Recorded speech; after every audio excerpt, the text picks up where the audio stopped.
knew that I had not preached the normal rah, rah, rah, let's go with the Republican Party message. I wasn't in any attempt trying to knock any political party. Believe me, that was not my intent. I'm simply trying to say, if we want to run effective, reasonable, moral, ethical government, we've got to follow these principles.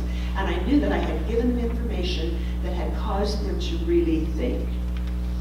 And so it has been a tender thing in my heart to be able to share that message. Now, I don't know how those people received that message, but I sincerely hope that they went home and gave that some real thought. Now, why then is it important? So have I finished that topic for you? Are you comfortable with that topic? Okay. So that's the information that I really want to share with you today about the Christian nature of the Constitution. I want you to see that nature, and I want you to search the Constitution, and I want you to find it. Because, ladies and gentlemen, if we don't study the Constitution, we don't know what the law is. The reason Washington is not following the law is because the people don't know the law, and they're not insisting that that law be followed. And so what is the point of us learning all these beautiful things about the Constitution, of us valuing it, of us loving it, of us giving allegiance to it if we don't know it? And how can our legislators give us laws that are based on the principles of the Constitution if they themselves have not read the Constitution? So the message that I really want to bring to you today is not just that you should learn the Constitution, although I tenderly and with fervency plead with you to study the Constitution of the United States, to study the law, to know what it was the Founding Fathers gave 4.5 months sequestered in that sweltering business, that sweltering room in Philadelphia in 1787 to give us this law. Learn that law, learn the beauty of that law. But in addition to learning it, we need to learn to speak up on it. We need to learn to make it part of our lives, and I'm encouraging you to do that. Now, let me give you a statement by James Garfield that I find to be really important, because he is identifying the root of the problem that we have in our nation today. And the root of that problem is us. It's me, and it's each one of you, and it's every individual out there, because we are the source of power, at least under the Constitution of the United States. Under God-given principles, the people make their own decisions, and the power for us to influence government comes from each one of us, from you and I. So let me give you this statement and this is by John Garfield, one of our presidents of the United States, and he said, "If Congress be ignorant, reckless, and corrupt, it is because the people tolerate ignorance, recklessness, and corruption. If it be intelligent, brave, and pure, it is because the people demand those high principles." So as Alexander Hamilton said in the Federalist Papers, the people are the guardians of the Constitution of the United States. I know of no better example of this than what has been happening with the Article 5 Convention. I was grateful that Sharon introduced that. I was adamantly opposed to an Article 5 convention. And this is why. The problem that we have is not that we don't have good law. We have wonderful law. Even before we polluted it with some of those 27 amendments, no, let's say 17 amendments, Bill of Rights, it's hard to criticize the Bill of Rights. There are some, but so that's not where we're going. But we've altered and affected our Constitution of the United States with those amendments. But if we go back to the original Constitution of the United States, it's a beautiful law. It worked beautifully. It gave us freedom and protection and prosperity in the United States of America that had never been seen before. And that Constitution is so powerful that even though legislators are ignoring it wholesale, and even though there have been changes made to it that have hampered it, that have put shackles on the legs of a running horse, we still have the greatest system of government known in the world today. And so the point that I want to make with you is that we don't need to amend the Constitution. Why are we calling a convention to amend the Constitution? The reason, so I have to tell you about my friend named Michael. As I was talking to people and encouraging people to contact our senators during this last couple of weeks when they were building on the Article 5 Convention, I talked to my friend named Michael, and he's a devoted patriot and very constitutionally oriented, but he's very pro Article 5 Convention. And I explained to him my objections to why that is. And he said, but Pam, the things that we are doing in the nation today are failing.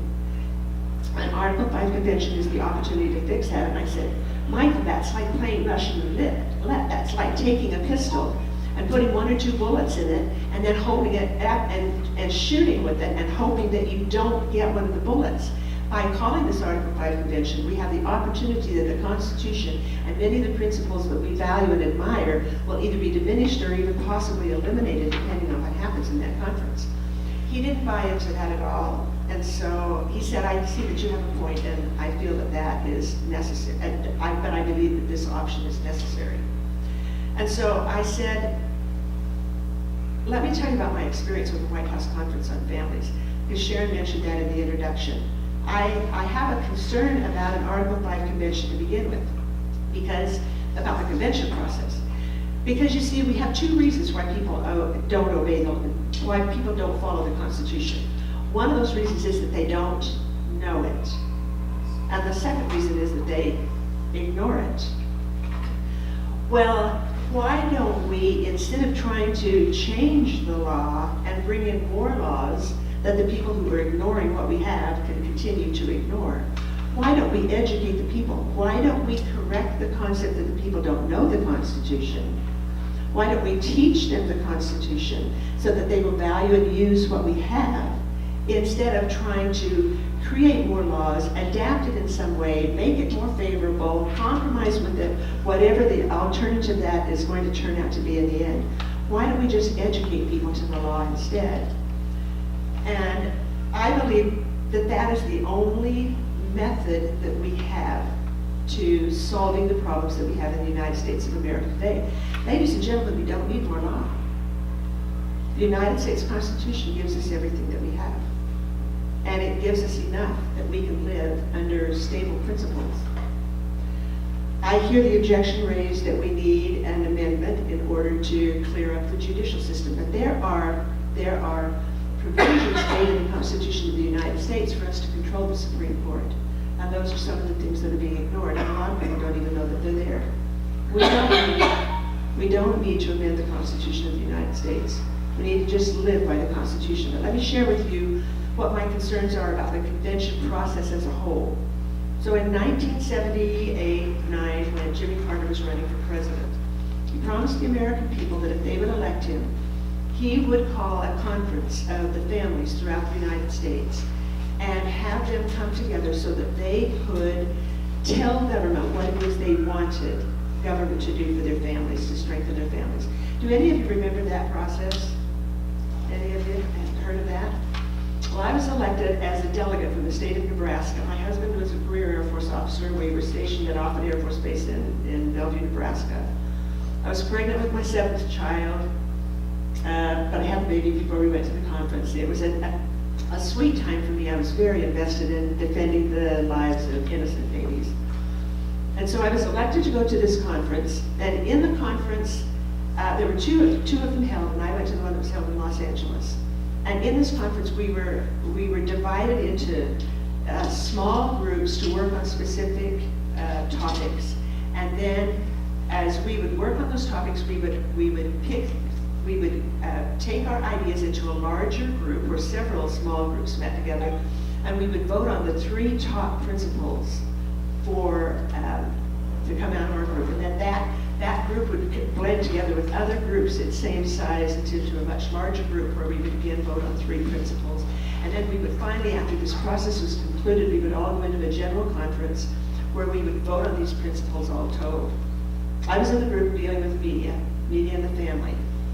And I was really pleased that the principle that meant so very much to me was one of the three that ultimately came out of our very large group and was presented on the floor of the conference. So on the last day of the conference, we met together in this big conference room. Now, as an aside, let me just tell you that I could always, so we had a real conflict going on during this conference because we had those who were very conservative and those who were very liberal. So we had a bringing together of the two sides of thought going in the United States of America today. And you could tell which people belonged to which groups, because those who were of the conservative era were more people like you and I.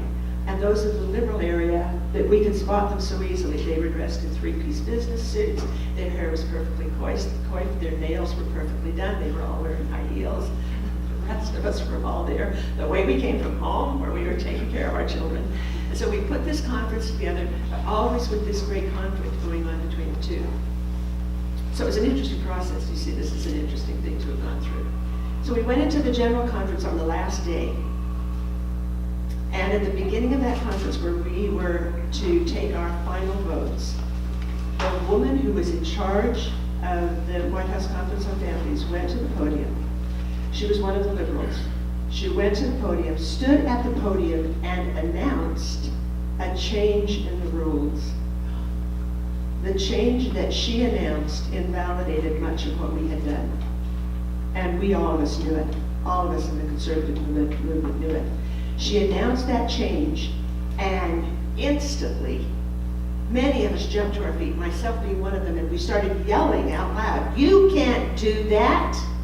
You can't do that! You can't step in at the last minute and change the rules." And she stood at the podium and she laughed. The new set of rules that she had implemented was carried through, and in spite of the fact that up to that point in time, the message being carried by that conference was strongly a message: keep government out of the family. The rules and regulations that we passed at the end said that we needed more government to control the family. Well, I came home and I did a lot of public speaking in the state of Nebraska, and I really enjoyed it, but I carried that feeling in my heart. I look at that realizing what can happen in a conference, in a convention, and I'm saying, and we are going to take the Constitution of the United States into that kind of a convention, when this Article 5 convention is an open conference, not a closed and controlled conference. Very, very concerned about that. Anyway, so what I want to leave with you is the need that each one of us has to be able to speak out. First of all, we must understand the Constitution of the United States. We must understand our law, folks. Do you know what the law says? What are your rights? What are you entitled to?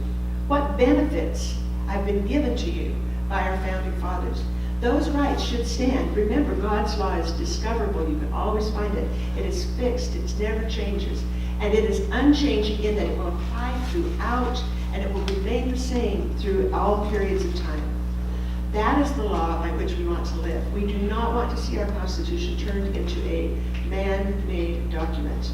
We had founding fathers that were brought forward by God, and they created the system of government that we live under. I do not believe that the political parties that would take an Article 5 convention into the governing process at this point in time are governed by those same principles. Then I do not believe that we would have the same foundation coming from them. So, I want you to understand a little more about the power that you have as an individual. When the Article 5 thing was going on, Sharon Anderson sent me several pieces of interesting information, and one presentation she sent me was done by the John Birch Society, an individual by the name of Robert Brown, who was speaking, addressing alternatives that we have to bringing about change in the United States of America. And his basic posture was one that was against an Article 5 convention. But he told about a very interesting topic, and I want to conclude this presentation and move into the final stages of it by teaching you what I learned from him on that presentation. And I don't even have a name to the presentation, so if you would like to see the presentation, you're going to have to talk to Sharon. She'll send it to you. But it was fascinating. He told about what had happened when he moved to the state of Montana in 2009. He said they had I believe it was a senator, not a representative. They had a senator that was not following constitutional principles in what he was doing. And so Robert Brown set about bringing about a change for this. And I want you to hear what he did, because I want you to see the power of the people. I want you to see what can happen when people understand the law and they decide to take action on that law. He formed what he called a team of 500. He gathered together people that felt the same way he did. And he went into the John Birch Society, the New American magazine, where they have a, is it called the Freedom Index, Sharon? Yes. Freedom Index. Where they have a Freedom Index published every 6 months, where they evaluate every single senator and representative in the U.S., in the federal legislature. And they tell you how they voted in terms of whether they were constitutional or whether they were not constitutional, and what they were voting. And what Mr. Brown found out was that this, what was the man? Bernie Reber, I believe was his name, was not following constitutional principles. So they created a handout. And on this handout, they stated, on this following piece of legislation, Mr. Reber did not follow the Constitution, and here's why, blah, blah, blah, or what we know. And they went down through this entire paper and they listed all of this information. And then they began attending his political meetings when he was running for election, or when he was going out and talking among the people. They would stand outside the building or just inside the door, and they would pass out these handouts to people. And as the people would go into the meeting where Mr. Reber was speaking, I believe I have the name right, not positive, but as they would go into these meetings, the people would be looking at this piece of paper and they would be going, hey, wait a minute, he's not following the Constitution. And so questions would come up. He would bring up a topic and somebody would raise his or her hand and say, well, but the Constitution says, and so why didn't you follow that? And it became a real force. Groups in other areas of the state began picking up on the same process, going into those meetings, passing out those same flyers, talking to people about these same principles. And before long, they noted that when the next index was released 6 months later, his vote has changed substantially in favor of the Constitution. They continued to do that through the process. And this man then began changing his political stance, and he began referring to the team of 500 as his conscience. Look what these people were doing. Look what can be done by a small group of people. Now, Mr. Brown pointed out, and I want to iterate this to you, that one of the main problems we have in our representative system of government is that we only pay attention to what a member of our legislature has done at the time of the election. So it's time for the election, we all jump in and we all start saying, Mr. John Doe didn't follow the Constitution, blah, blah, blah. He either gets defeated or he gets elected. Most of the time he gets elected, despite the fact that we don't like what he was doing, he still ends up getting reelected. And so then we drop the topic and we don't bring it up again until the next election. And so what we're running on is this blah, blah, blah, cycle and then nothing, and then blah, blah, blah, cycle and nothing.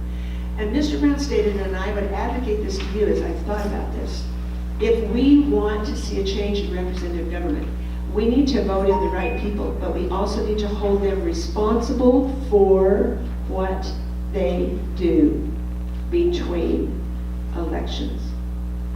And that is what this team of 500 was doing up in Montana. They were saying, we are sticking with you through the entire process. And we are going to continue to point out what it is that you have done and hold you responsible for that action. So ladies and gentlemen, here we are.